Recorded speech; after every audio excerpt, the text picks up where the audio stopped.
Olá, seja muito bem-vindo em mais um estudo muito importante da Bíblia através da lição da Escola Sabatina. Este estudo que é feito por milhares de pessoas ao redor de todo mundo estudando sobre sermos administradores fiéis. Coisa linda, maravilhosa estarmos juntos, conectados. Eu quero saber de onde você está conectado, de onde você fala, de onde você estuda a sua lição. Então coloque aqui nos comentários o nome da sua igreja, a sua cidade, quanto tempo você já é adventista. Compartilhe um pouquinho conosco da sua história. É sempre muito bom saber com quem nós estamos falando. Para mim é um privilégio estar mais uma vez em sua vida falando diretamente da Faculdade Adventista da Bahia, da FADBA. Muitas pessoas conhecem a FADBA como IAN, que era o nome antigo, o nome famoso, muita gente se formou no IAN e aí agora ela tem o nome de FADBA, mas é uma alegria muito importante, muito legal a gente saber que o lugar é o mesmo e o propósito é o mesmo, ensinar meninos e meninas a amarem Jesus e se prepararem para uma vida profissional ao lado do Senhor. Então você que não conhece ainda a FADBA, venha conhecer um pouquinho mais. Nós temos aqui o nosso site, nós temos as redes sociais, nós temos aqui o link para você clicar e quem sabe vir estudar em um dos cursos, dos 13 cursos de graduação da FADBA. Vários cursos de saúde como odontologia, enfermagem, fisioterapia, nutrição, gastronomia, outros cursos mais, fisioterapia, não posso esquecer fisioterapia, senão o pessoal já fica bravo comigo, e outros cursos muitos variados aqui, direito, administração, contábeis e entre tantos cursos, o que nós fizemos, né, meus amigos queridos? Teologia, e eu estou aqui com os professores de teologia para estudarmos essa lição. Quero começar aqui saudando o pastor Gondim. Tudo bom, pastor? É um prazer estar com vocês juntos aqui estudando profundamente a palavra de Deus. Maravilha, pastor. Seja bem-vindo. Temos aqui também outros pastores que já estiveram aqui conosco. Pastor Manuel, seja bem-vindo também. É sempre um prazer estar estudando a palavra de Deus e dividindo esse assunto com os colegas tão bem preparados. Né? Olha só isso aí, tem que começar elogiando, viu? Pastor Clacir também. É uma alegria estar aqui com vocês, estudando com meu mestre, professor Gondim, com meu amigo querido, pastor Manuel. Muito bem, olha, para a gente começar então o estudo dessa semana, vou pedir para o pastor Gondim nos conduzir em oração, pedindo a bênção de tudo aquilo que falaremos. Vamos orar. Pai amado e querido Deus, louvado seja o teu santo nome. Te agradecemos pelo privilégio de estarmos aqui absorvendo e partilhando os conteúdos desse tema tão profundo, tão interessante, que é aprendermos a planejar para o sucesso de nossas vidas, não somente no sentido material e financeiro, mas muito mais no sentido espiritual, de modo que possamos nos preparar para um dia viver no lugar onde haverá todas as riquezas possíveis alcançável para o ser humano. Andaremos por ruas de ouro, estaremos diante do mar de vidro e estaremos diante da presença de Cristo Jesus, teu Filho, por quem te imploramos essa bênção. Amém. Amém. Amém. Muito bem, a lição é a 8ª lição desse trimestre e o título dela é Planejamento para o Sucesso. Nós já vimos sobre a questão financeira, dízimos, ofertas, os pactos com o Senhor, questões muito importantes para o nosso dia a dia. Agora, como nós podemos ter uma vida planejada para ter o sucesso que o Senhor deseja que tenhamos? O verso para a gente memorizar está aqui em Colossenses capítulo 3, 23 e 24, onde diz: tudo o que fizerem, façam de todo o coração, como para o Senhor e não para as pessoas, sabendo que receberão do Senhor a recompensa da herança. É Cristo, o Senhor, que vocês estão servindo. Tudo o que você fizer, faça para o Senhor. Para a gente começar bem, a gente tem muito jovem aí, viu? E quem não é jovem, um dia foi e vai ter jovem na sua vida, os filhos, os netos. Pastor Gondim, quais são as decisões importantes que a gente precisa tomar para ter sucesso na vida quando nós somos jovens? Bom, a primeira delas, a lição enfatiza em Eclesiastes 12, verso 1, que diz: lembra do teu Criador no dia da tua mocidade, porque virão dias em que já não terás tanto prazer. Então, É preciso hoje pensar no futuro, Ok. quando estivermos mais velhos. De que maneira estamos vivendo, de modo a planejar a nossa vida com sucesso, de ter um legado. Que legado queremos deixar aqui? O que não é tão importante no sentido material, lógico que tem a sua importância, mas muito mais as questões espirituais. Um outro texto de Mateus 6,33 diz: busquem primeiro o reino de Deus, sua justiça, e as demais coisas serão acrescentadas. Então, colocar Deus em primeiro plano em nossas vidas. E isso não é muito fácil quando se pensa em juventude. Que profissão eu devo escolher? De modo que eu possa ser útil à minha família, às pessoas com as quais eu estou ali, na minha lida, no meu trabalho, e também à obra de Deus. Pensar, e uma coisa que pode ajudar a você, jovem, que nos ouve agora, é que às vezes a gente segue um roteiro familiar.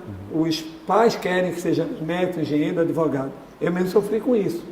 Apanhei muito do meu pai, porque ele queria engenharia. Eu fiz 4 vestibulares, fui reprovado em engenharia. Até que eu entendi, tive coragem, já estava com 19 anos, já ia começar a trabalhar, que a minha era mais humanas. E aí fui para a filosofia e passei, aí me graduei. Ele dizia: você vai ser burro, vai carregar a carroça.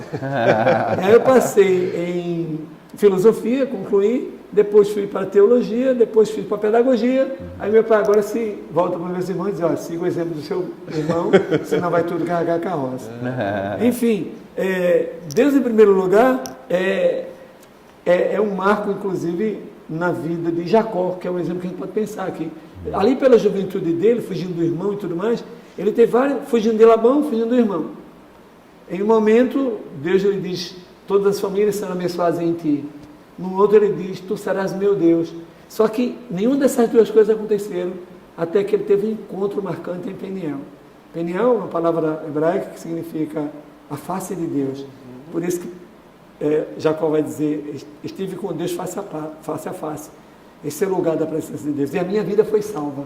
Então, naquele encontro, segundo a escritura Noé diz, no livro do Patriarca e Profeta, foi ali o momento da real conversão de Jacó, onde ele acertou da sua vida e caminhou os caminhos de Deus. E um dos aspectos que mexe muito com a vida do jovem, e que mexeu com a vida dele, alguns dizem que eles viram 7 anos, não foi 7, foi mais 7, e depois mais 7, porque Labão não deixou ele sair. São 21 anos para se ficar livre daquele cidadão que só queria ter aproveito dele, né? E ele viveu o grande amor da vida dele. Então, uma das expectativas dos jovens que nos vêm agora é essa sensação: quem eu vou escolher? Então, assim, quando Deus está em primeiro lugar, a gente pensa em algumas escolhas que são fundamentais. Primeiro, quem é Cristo na vida dessa pessoa que você quer escolher? Tá?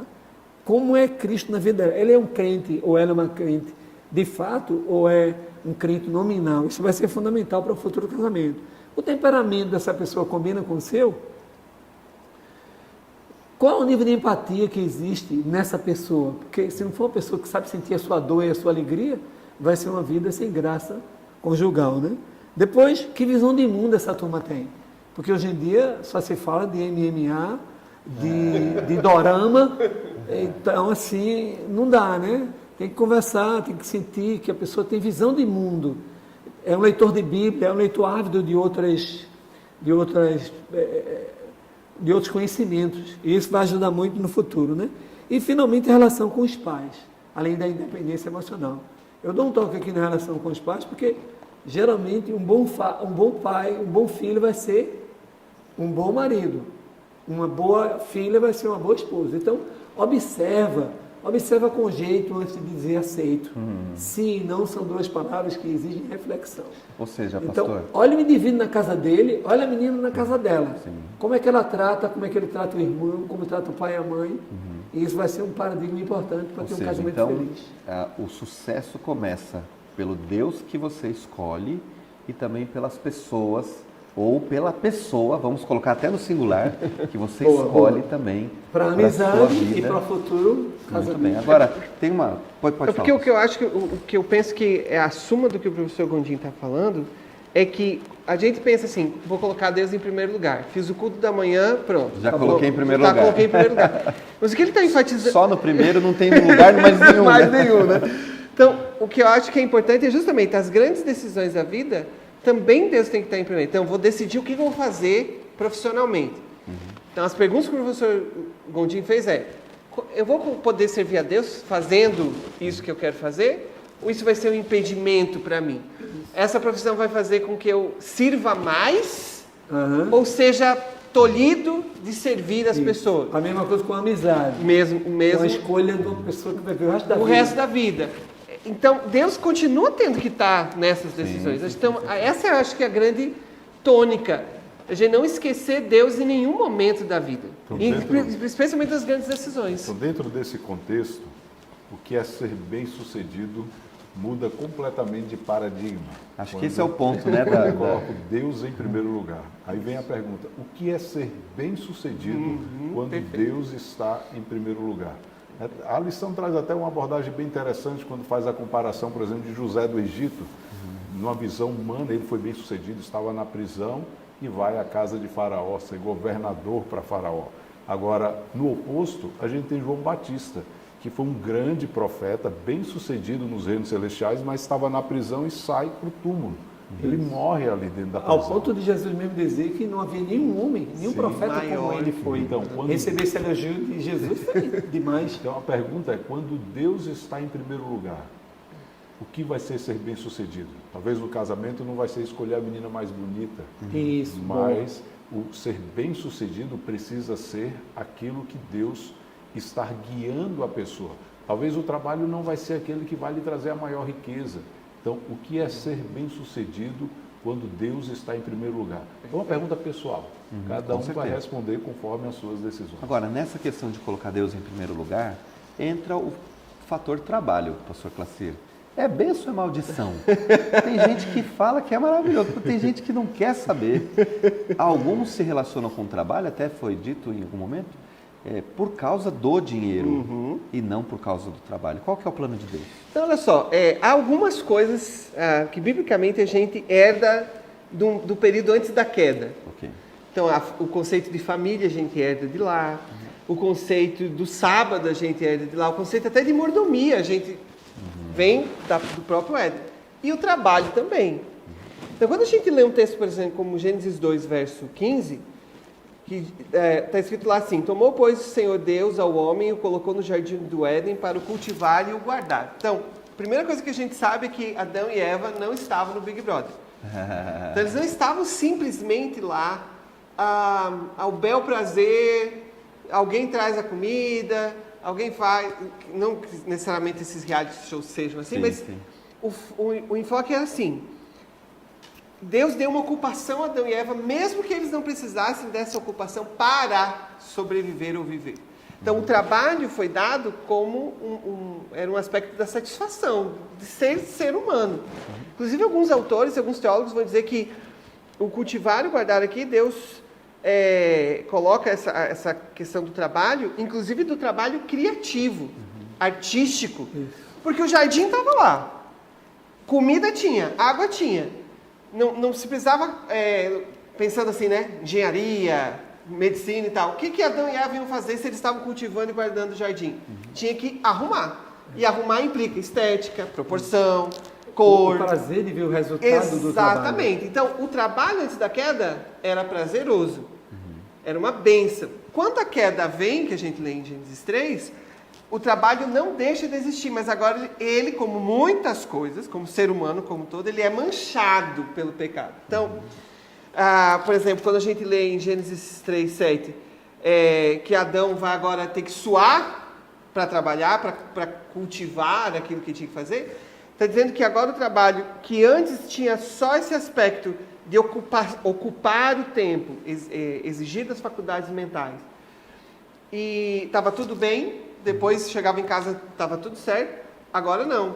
Para você poder se sustentar, para você poder fazer as coisas, para você ter as coisas do sustento, você ia ter que trabalhar. E ele ia ser penoso. Então nós vivemos, e agora a gente passa aí mais de 6.000 anos até chegar agora. Então, o trabalho já passou por muitas transformações. Sim. A grande questão é que hoje a gente pode viver, a gente deveria encarar o trabalho tanto, primeiro pensando que o trabalho é uma bênção, é benéfico, Deus não nos criou para o ócio no sentido pejorativo da coisa, ócio como sem fazer nada, preguiça e tal. Ao mesmo tempo, a gente precisa encarar que o trabalho é penoso, que o trabalho é difícil. O professor Gondim, o professor Manuel e a gente é professor. Nosso trabalho não é carregar pedra nesse sentido. Mas ele é penoso. É lidar com o aluno, lidar com prazo, lidar com preparar a aula, organizar. Às vezes você tem desentendimentos, às vezes você... Mas é também prazeroso. Exatamente. Então, a questão é a seguinte... Eu queria só, rapidinho... Por favor. A gente precisa lembrar que essa é uma questão que foi alterada por Satanás. Exatamente. O texto que diz, maldita é a terra por causa... Isso foi Jesus quem disse, maldita é a terra por tua causa, em fadiga você obterá o seu sustento durante os dias da sua vida.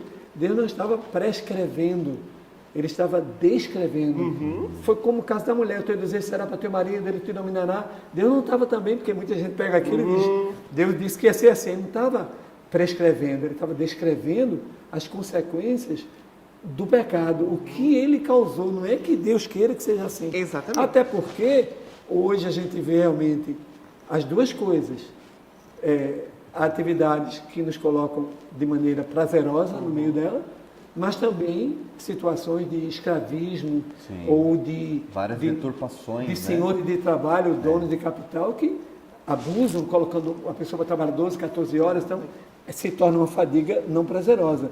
Mas o trabalho ainda prazeroso, ele ainda existe, entendeu? Exato.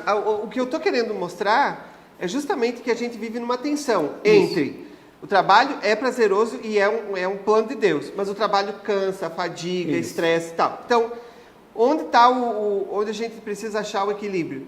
Adão e Eva não foram feitos só para o trabalho. Então, acho que é a primeira coisa que a gente precisa pensar. Que hoje a gente vive num mundo que, assim, vou perguntar assim, quem é o pastor Gondim? Ele é professor, ele faz isso. Não, o pastor Gondim é um ser humano. Ele tem uma família. As pessoas são definidas Casado com a Rosinha. Rosinha, exato, né? Vamos falar da Rosinha, né? Então, hoje, há muitas pessoas acham que elas são o trabalho que elas fazem. E esse não é o plano de Deus. E aí, a maldição vem, porque ele é fadiga, ele cansa e tal. O outro extremo é as pessoas que se negam ao trabalho. Talvez, às vezes, eu para ficar me cansando, para ficar, sei lá o quê, ou sofrer o trabalho, eu não quero. E esse também é um outro, Deus também não quer esse tipo de coisa. Por exemplo, lá na igreja em Tessalônica, chegou um momento que muita gente que estava esperando a volta de Jesus começou a virar parasitária da igreja. Jesus está voltando, então vou parar de trabalhar. Aí Paulo chega e diz, quem não trabalha, que não coma. Porque esse não é o plano de Deus. Então a gente tem que se acostumar com o trabalho nessa tensão criativa entre o propósito que Deus deu para o trabalho e o problema que a gente vive com o trabalho hoje. Para resolver esse problema de tensão, pastor Manuel, é o seguinte, como é que a gente pode conseguir de fato conciliar o trabalho como bênção e outras coisas que Deus também coloca como importantes? Família, nossa espiritualidade, esse aspecto de que nós não somos só o trabalho. Você falou para resolver. Eu acho de dizer então assim, vamos orar agora. Para resolver só Deus mesmo, né? Mas apenas colaborando nesse ponto de tensão do trabalho, ser prazeroso e suas dificuldades, eu creio que ele entra numa conjugação como vários outros aspectos aqui nesse mundo. Não há como encontrar um trabalho perfeito onde ele vai ser só prazer. E para se alcançar o sucesso, vai precisar haver esse trabalho árduo que muitas vezes vai ser causticante, desafiador. Dentro desse desafio, aí tem todo o conjunto da vida do ser humano, né? Vamos dizer, o ser humano holístico, onde ele tem o seu prazer pessoal, onde tem o seu cônjuge e tem os seus filhos. Como dividir o trabalho com toda essa atenção que tem à sua volta, né? Eu tenho 3 filhos. E eu sei muito bem o que é dividir essa atenção, né? O meu filho mais velho está entrando agora na universidade, na realidade na faculdade de teologia, né? Está iniciando aí o processo e eu tenho uma adolescente que chama muita atenção e o desejo de estar perto. São desafios imensos.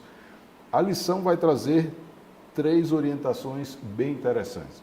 Mas o que eu adiantaria é que tudo na vida que você escolhe fazer precisa ter tempo de qualidade. O trabalho necessita isso. Para o seu prazer e satisfação pessoal, você também precisa disso. O seu cônjuge vai precisar disso e os nossos filhos também. Então, me detendo à lição, a lição diz o seguinte: aqui estão 3 pontos que podem ajudar os pais. E é um grande auxílio os 3 pontos que estão mencionados aqui. O primeiro deles, ofereça um ambiente cristão. Esse ambiente cristão está falando do lar. Eu preciso fazer com que a minha casa seja sentida pelos meus filhos, que é um ambiente cristão. Então, as palavras que vai ser abordado ali com o cônjuge, com os filhos, precisam apresentá-los de que Cristo está reinando nessa casa. O culto familiar acontecendo, o culto de pôr do sol e também nesse momento de você demonstrar a sua fidelidade. Fidelidade não é para fazer em segredo, é para fazer com a família. Os filhos precisam ver e saber que o seu pai, que a sua mãe são fiéis a Deus, também nos dízimos e nas ofertas. Segundo ponto, ensine a disposição para trabalhar e o apreço por isso. As crianças descobrirão que a diligência e a integridade no trabalho são sempre notadas e recompensadas. Então, isso é importante. O trabalho às vezes é difícil e a criança sente isso desde pequena. Às vezes ela não quer aquele momento ali de trabalho, ela quer brincar, ela quer um momento prazeroso. Mas precisa demonstrar que existem alguns momentos de atividade que podem ser alegres, outras não, mas que precisam serem feitas, precisam acontecer. E até mostrar que o trabalho é uma coisa boa, né? Sim. Porque às vezes a gente ouve aquelas histórias do pai que chega em casa, o pai, a mãe, chegam em casa do trabalho, né? O menino pergunta: de onde você veio? Eu cheguei do inferno.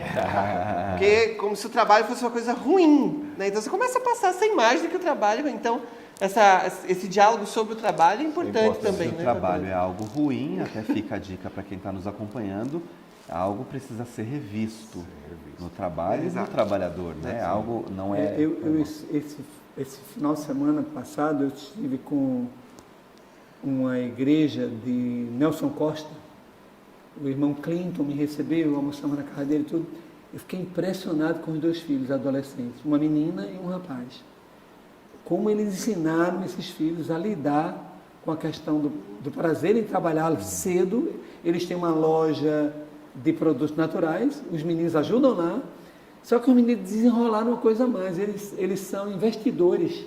Legal. Os pais deram um dinheiro pequeno para eles, e eles mexem nessa coisa de, não sei se é trade o nome, tem um nomezinho assim que ele mexe nas bolsas, investe, tira aqui, coloca ali, da idade que tem, eu fiquei impressionado. E os 2 têm bastante dinheiro. De vez em quando a mãe pede um dinheiro emprestado, eles emprestam. E isso é uma coisa rara, porque eu não aconselho ninguém em casa que tem filho a alimentar a esperança de que um dia esses meninos vão lhe ajudar financeiramente. Isso não vai acontecer. Mas nesse caso eu vivi, por isso que eu estou contando como exceção, os meninos se virando no trabalho, tendo prazer em fazer aquilo, e são meninos espirituais. O menino toca lá no grupo na igreja, e a menina é uma missionária. Ela começou a fazer, inclusive, teologia, sabe muito de hebraico, com 12 anos já leu 200 livros. Fiquei impressionado. Que educação que esses pais estão dando para essas crianças. E um terceiro ponto, que não pode ser esquecido: garanta uma boa educação. E principalmente no ambiente que nós estamos inseridos, a FADB é sempre uma ótima opção.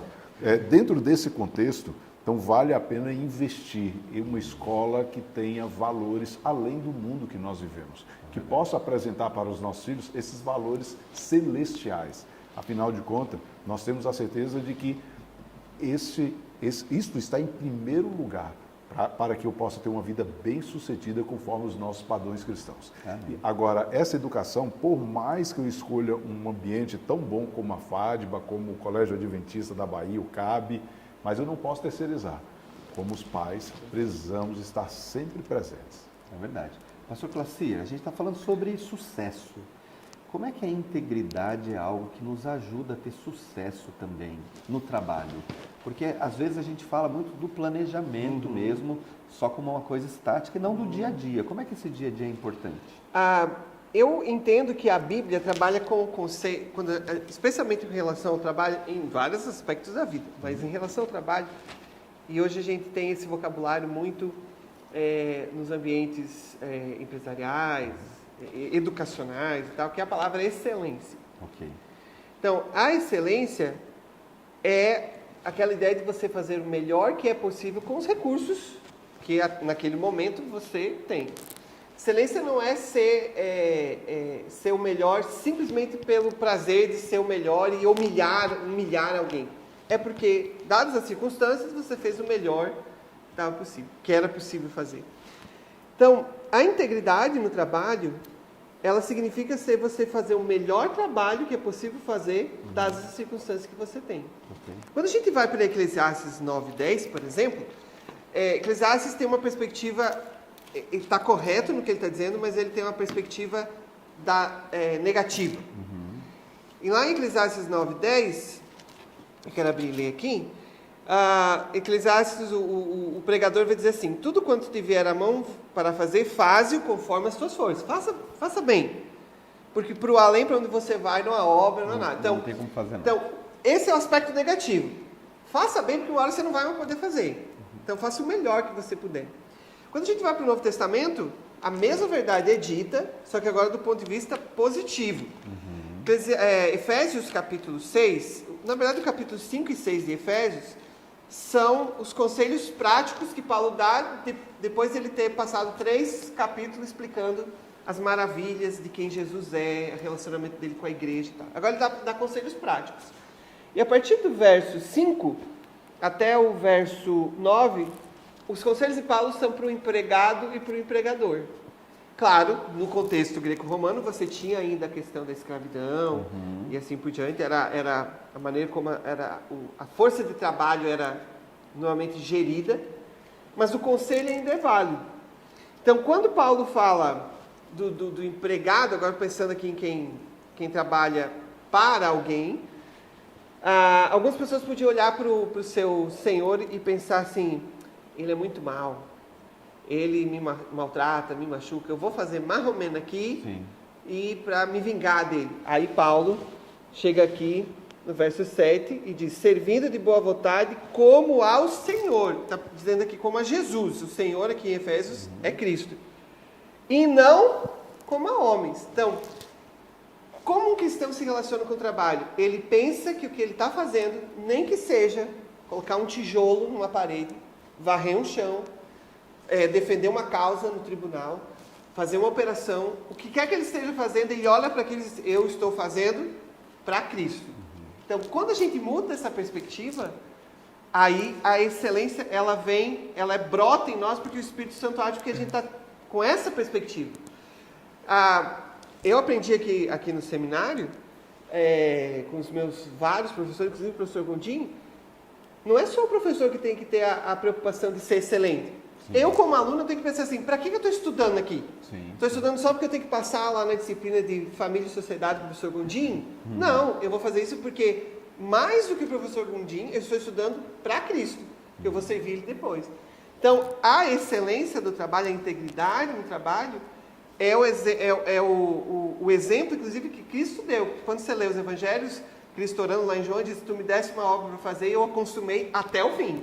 Então, Cristo fez tudo o que podia fazer.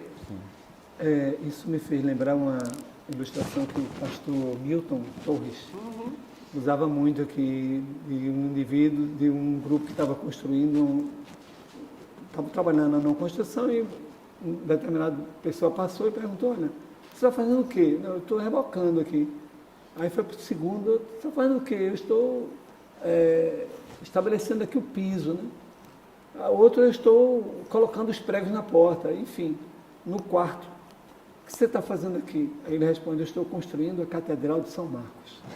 Quer dizer, essa visão espiritual. Inclusive, eu fui surpreendido há uns 2 anos atrás, convidado para ensinar uma disciplina que eu não conhecia, tive que estudar muito. A disciplina, a espiritualidade nas organizações.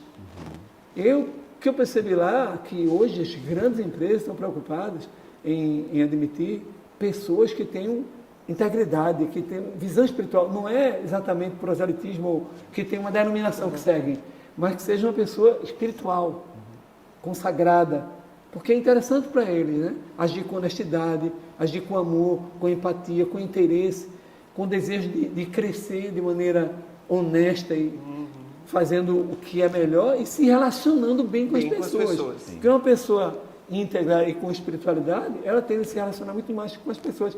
E ela tende também a crescer e ter mais sucesso nessa empresa do que um outro que não tem a visão espiritual.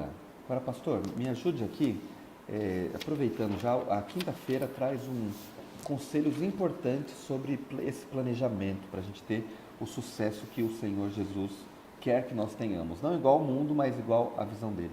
O que a gente pode destacar para os nossos amigos desse tipo de sucesso que a Bíblia recomenda e a lição está descrevendo nesse dia? O ponto focal dessa questão está no Salmo número 1, quando Deus fala que existem 3 perfis no mundo, né? Que é o ímpio, o pecador e o justo. Quando ele fala do justo, é aquele que é como uma árvore plantada. Esse aqui é como uma árvore plantada junto às correntes das águas, e no devido tempo dá o seu fruto, as folhagens não murcham e tudo que ele faz é bem sucedido. Sim. Então, que figura é essa? Né? O justo é aquela pessoa que está ligada à fonte das águas. Lembra que Jesus disse para a samaritana, se você me pedisse água, eu te daria uma água que salta para a vida eterna, que se torna em você uma fonte inesgotável. Então, o indivíduo que é piedoso, o indivíduo que busca integridade, que busca esse sucesso na dependência de Deus, né, ele se alimenta, ele é dependente dessas correntes de água. Né? O próprio Jesus disse, eu sou água viva. Sim. Quem beber dessa água jamais terá sede. Então, nessa perspectiva, tem alguns conselhos interessantes.